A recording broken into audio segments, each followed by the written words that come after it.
Selamat datang di channel Dunia Kita. Channel ini menyajikan info-info menarik seputar kejadian dalam negeri dan dunia, informasi terupdate, biografi tokoh dalam dan luar negeri, hiburan, hobi dan lain-lain yang diharapkan berguna bagi semua yang menonton channel kami. Jika kalian suka dengan video-video kami maka silahkan like, komen, subscribe dan share kepada teman-teman, sahabat dan orang-orang yang Anda sayangi. Semoga video-video kami bermanfaat. Amin.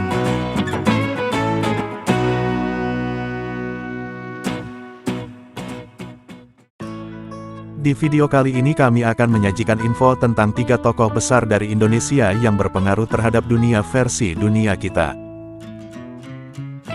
Pertama, Syekh Muhammad Nawawi Tanara, Banten. Al-Imam Al-Alama Asis Syekh Muhammad Nawawi bin Umar Al-Jawi Al-Bantani At-Tanari Asis Syafi'i atau lebih dikenal Syekh Nawawi Al-Bantani adalah salah seorang ulama besar asal Indonesia bertaraf internasional yang menjadi Imam Masjidil Haram di Saudi Arabia. Ia bergelar Al-Bantani karena berasal dari Banten, Indonesia. Ia adalah seorang ulama dan intelektual yang sangat produktif menulis kitab, jumlah karyanya tidak kurang dari 115 kitab yang meliputi bidang ilmu fikih, tauhid, tasawuf, tafsir, dan hadis. Karena kemasyhurannya, Syekh Nawawi Al-Bantani kemudian dijuluki Sayyid Ulama Al-Hijaz, pemimpin ulama Hijaz, Al-Imam Al-Muhaqiq wa Al-Fahamah Al-Mudakik, imam yang mumpuni ilmunya, A'yan Ulama Al-Qon Al-Ram Asyarli Al-Hijrah, tokoh ulama abad 14 Hijriyah, hingga Imam Ulama Al-Haramain, Imam, ulama 2 kota suci. Syekh Nawawi lahir di Kampung Tanara, Desa Tanara, sebuah desa kecil di Kecamatan Tirtayasa dulu, sekarang Kecamatan Tanara, Kabupaten Serang, Banten pada tahun 1230 Hijriyah atau 1815 Masehi, dengan nama Muhammad Nawawi bin Umar bin Arabi Al-Bantani. Dia adalah sulung dari 7 bersaudara, yaitu Ahmad Syihabuddin, Tamim, Said, Abdullah, Sakilah dan Sariyah. Ia merupakan generasi ke-12 dari Sultan Maulana Hasanuddin, Raja pertama Banten putra Sunan Gunung Jati, Cirebon. Nasabnya melalui jalur Kesultanan Banten ini sampai kepada Nabi Muhammad. Ayah Syekh Nawawi merupakan seorang ulama lokal di Banten, Syekh Umar bin Arabi Al-Bantani, sedangkan ibunya bernama Zubaidah, seorang ibu rumah tangga biasa. Syekh Nawawi menikah dengan Nyai Nasimah, gadis asal Tanara, Serang dan dikaruniai 3 orang anak, Nafisah, Maryam, Rubiah. Sang istri wafat mendahului dia. Berikut adalah silsilah Syekh Nawawi Al-Bantani sampai kepada Rasulullah. Syekh Nawawi Al-Bantani bin Syekh Umar Al-Bantani bin Syekh Arabi Al-Bantani bin Syekh Ali Al-Bantani bin Syekh Jamat Al-Bantani bin Syekh Janta Al-Bantani bin Syekh Masbukil Al-Bantani bin Syekh Maskun Al-Bantani Tubagus Mahmud Tubagus Maskun bin Syekh Masnun Al-Bantani Tubagus Wiranegara I bin Syekh Maswi Al-Bantani Pangeran Wiraraja Pangeran Jagalautan bin Syekh Tajul Arsi Al-Bantani Pangeran Sunyararas bin Sultan Maulana Hasanuddin bin Sultan Syarif Hidayatullah bin Syarif Abdullah Umdatuddin Asmat Khan bin Said Ali Nurul Alam Asmat Khan bin Said Jamaluddin Akbar Asmat Khan Al-Husaini, Syekh Jumadil Kubro bin Said Ahmad Jalal Shah Asmat Khan bin Said Abdullah Asmat Khan bin Said Abdul Malik Asmat Khan bin Said Alawi Amil Faqih Hadramaut bin Said Muhammad Sahib Mirbat Hadramaut bin Said Ali Hali, Kasam bin Said Alawi Atsani bin Said Muhammad Sohibus Saumiyah bin Said Alawi Awal bin Said Al-Imam, Ubaidillah bin Said Ahmad Al-Muhajir bin Said, Isa Nakib Ar-Rumi bin Said Muhammad An-Nakib bin Said Al-Imam Ali Uradi bin Sayyidina Jafar Es-Sadiq bin Sayyidina Muhammad Al-Bakir bin Sayyidina Ali Zainal Abidin bin Sayyidina Husain bin Sayyidina Ali bin Abi Talib dan Sayyidah Fatimah Az-Zahra binti Sayyidina Muhammad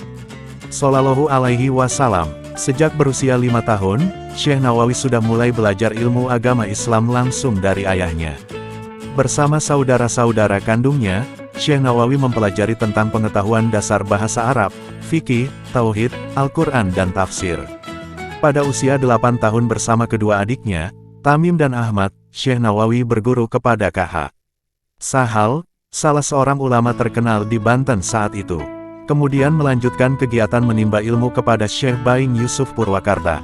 Di usianya yang belum genap 15 tahun, Syekh Nawawi telah mengajar banyak orang, sampai kemudian ia mencari tempat di pinggir pantai agar lebih leluasa mengajar murid-muridnya yang kian hari bertambah banyak. Baru setelah usianya mencapai 15 tahun, Syekh Nawawi menunaikan haji dan kemudian berguru kepada sejumlah ulama masyhur di Mekah saat itu. Berikut adalah para ulama yang pernah ditimba ilmunya oleh Syekh Nawawi. 5. Syekh Umar bin Arabi Al-Bantani, ayahnya. K.H. Sahal Al-Bantani, Syekh Baing Yusuf Purwakarta, Syekh Ahmad Khatib Asis Syambasi, Syekh Ahmad Zaini Dahlan, Syekh Abdul Ghani Al-Bimawi, Syekh Yusuf Sumbulaweni, Syekh Abdul Hamid Dagestani, Syekh Said Ahmad Nahrawi, Syekh Ahmad Dimyati, Syekh Muhammad Khatib Duma Al-Hambali, Syekh Muhammad bin Sulaiman Hasbullah Al-Maliki, Syekh Junaid Al-Batawi, Syekh Zainuddin Aceh, Syekh Shihabuddin, Syekh Yusuf bin Muhammad Arsyad Al-Banjari, Syekh Abdus Samad bin Abdurrahman Al-Falimbani, Syekh Mahmud Kinan Al-Falimbani, Syekh Akib bin Hasanuddin Al-Falimbani, dan lain sebagainya. Nasionalisme dan pengabdian di Masjidil Haram. Setelah 3 tahun bermukim di Mekah, Syekh Nawawi pulang ke Banten sekitar tahun 1828 Masehi. Sampai di tanah air dia menyaksikan praktik-praktik ketidakadilan, kesewenang-wenangan, dan penindasan yang dilakukan pemerintah Hindia Belanda terhadap rakyat. Tak ayal, gelora jihad pun berkobar. Sebagai intelektual yang memiliki komitmen tinggi terhadap prinsip-prinsip keadilan dan kebenaran, Syekh Nawawi kemudian berdakwah keliling Banten mengobarkan perlawanan terhadap penjajah sampai pemerintah Belanda membatasi gara-geriknya, seperti dilarang berkhutbah di masjid-masjid.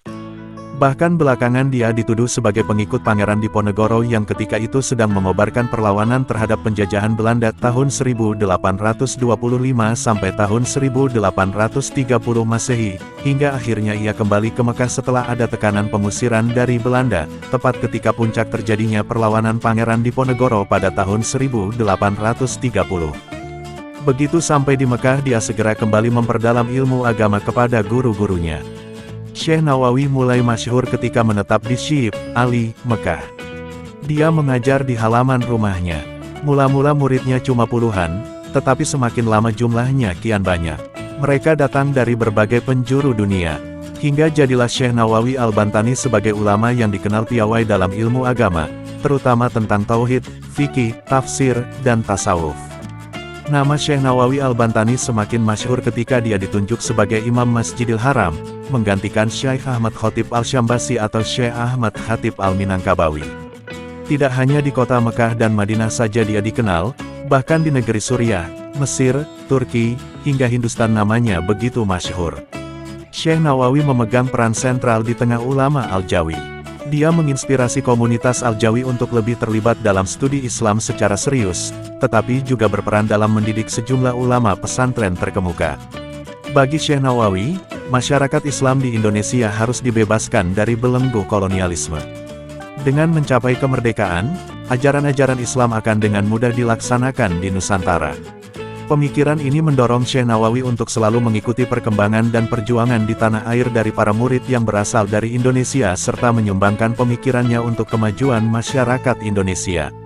Selain pelajaran agama, Syekh Nawawi juga mengajarkan makna kemerdekaan, anti-kolonialisme dan imperialisme dengan cara yang halus. Mencetak kader patriotik yang di kemudian hari mampu menegakkan kebenaran. Perjuangan yang dilakukan Syekh Nawawi memang tidak dalam bentuk revolusi fisik, namun lewat pendidikan dalam menumbuhkan semangat kebangkitan dan jiwa nasionalisme. Di samping itu, upaya pembinaan yang dilakukan Syekh Nawawi terhadap komunitas Al-Jawi di Mekah juga menjadi perhatian serius dari pemerintahan Belanda di Indonesia. Produktivitas komunitas Al-Jawi untuk menghasilkan alumni-alumni yang memiliki integritas keilmuan agama dan jiwa nasionalisme, menjadi kekhawatiran tersendiri bagi Belanda. Untuk mengantisipasi ruang gerak komunitas Al-Jawi ini maka pemerintah Belanda mengutus penasihat pemerintah, Christian Snouckhoerdronje untuk berkunjung ke Mekah pada tahun-tahun 1884 sampai tahun 1885. Kedatangan Snouk ini bertujuan untuk meneliti lebih lanjut dan melihat secara langsung berbagai hal yang telah dilakukan oleh ulama Indonesia yang tergabung dalam komunitas Al-Jawi.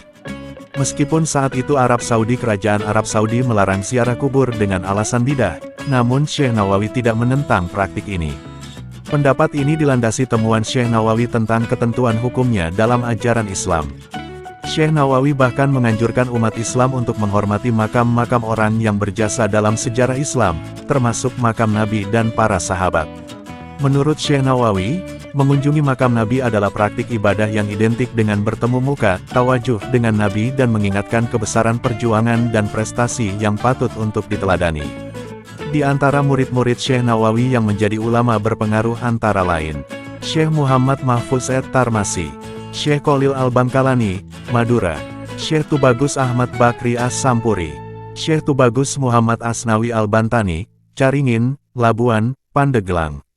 Syekh Arsyad Tawil Al-Bantani, pejuang geger Cilegon 1888 dan penyebar Islam di Sulawesi Utara. Syekh Hasan Mustafa Al-Koruti, Syekh Abu Al-Faid Abdus Sattar bin Abdul Wahab Ad-Dahlawi, Delhi, India, pengajar di Masjidil Haram. Sayyid Ali bin Ali Al-Habsi, pengajar di Masjidil Haram. Syekh Muhammad Zainuddin bin Badawi As-Sumbawi, Sumbawa, Nusa Tenggara Barat. Syekh Abdul Qadir bin Mustafa Al-Fatani, Patani, Thailand. Syekh Abdul Haq bin Abdul Hanan Al-Bantani, cucu Syekh Nawawi. Syekh Soleh Darat As-Samarani, K.H. Hashim Asy'ari, Jombang, pendiri Nahdlatul Ulama. K.H. Ahmad Dahlan, Yogyakarta, pendiri Muhammadiyah. Syekh Sulaiman Arasuli, pendiri Perti. K.H. Hasan Genggong, pendiri pesantren Zainul Hasan Genggong. K.H. Mas Abdurrahman, pendiri Matlaul Anwar. K.H. Raden Asnawi, Kudus. Haji Abdul Karim Amrullah, Sumatera Barat. K.H. Tahir Jamaluddin, Singapura. K.H. Daud, Perak, Malaysia. K.H. Hasan Asy'ari, Bawean.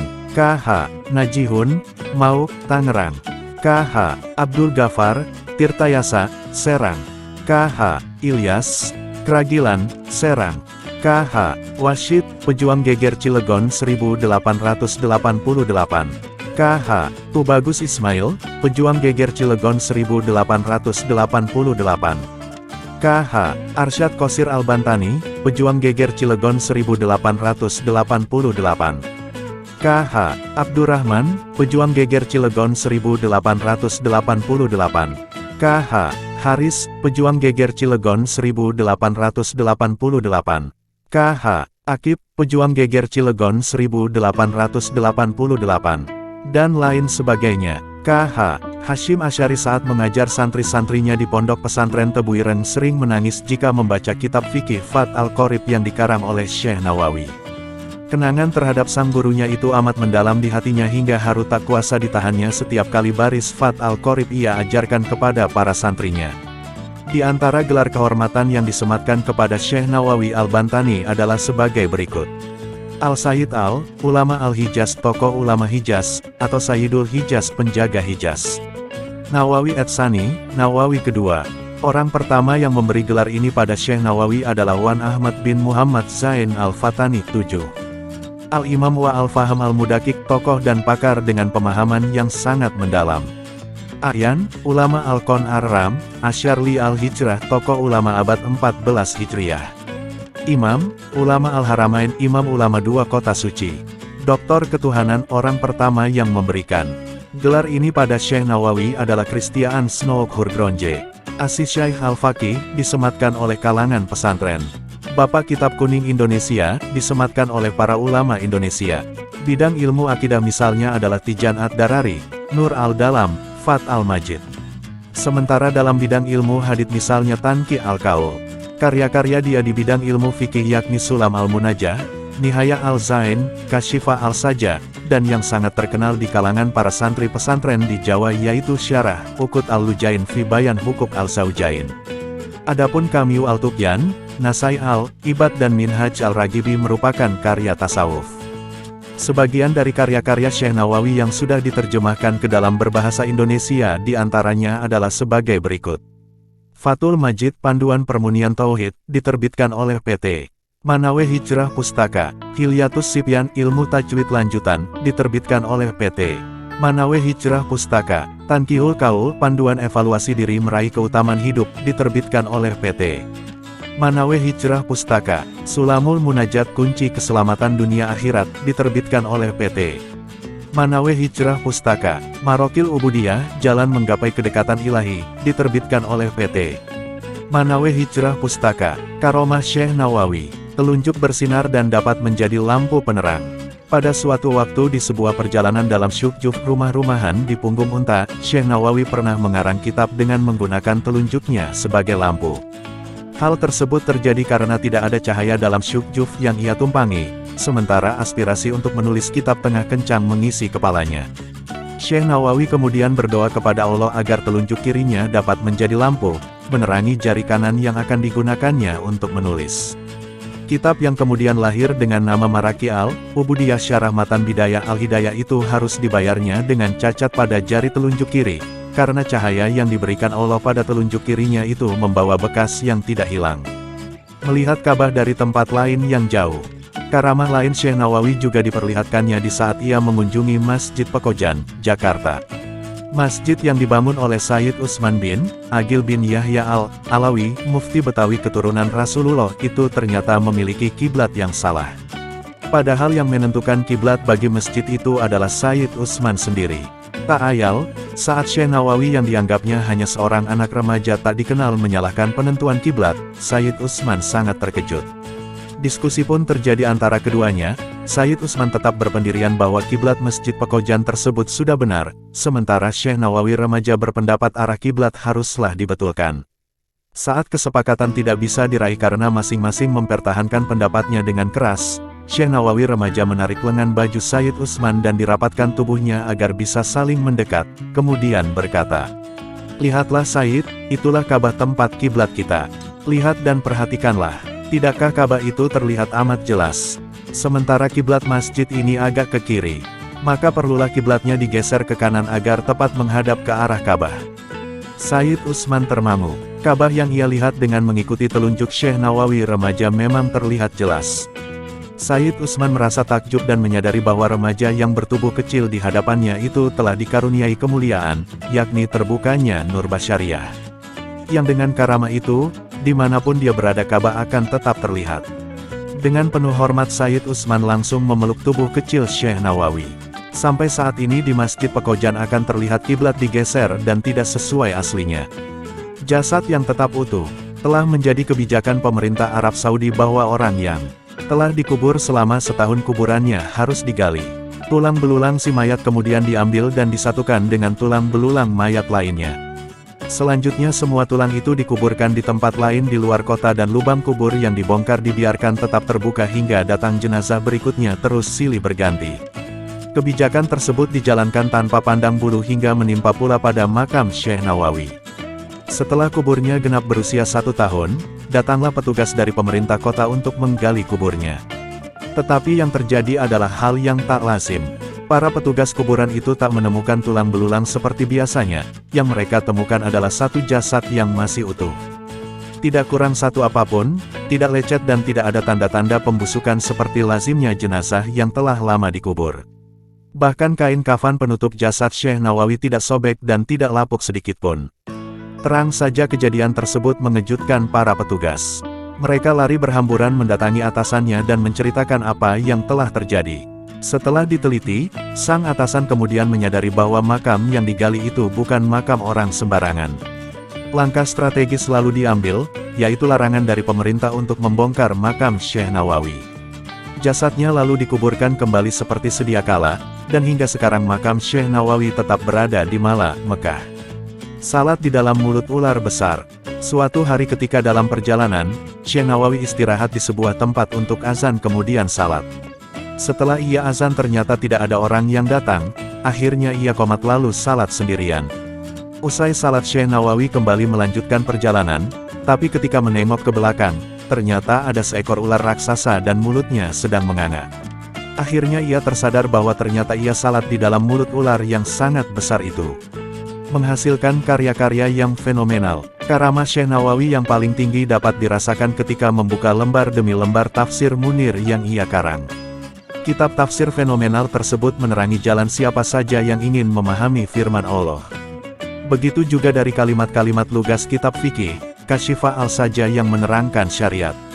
Dan ratusan hikmah di dalam kitab Nasai al-Ibad, serta ratusan kitab lainnya yang akan terus menyirami umat dengan cahaya abadi dari buah tangan Syekh Nawawi al-Bantani.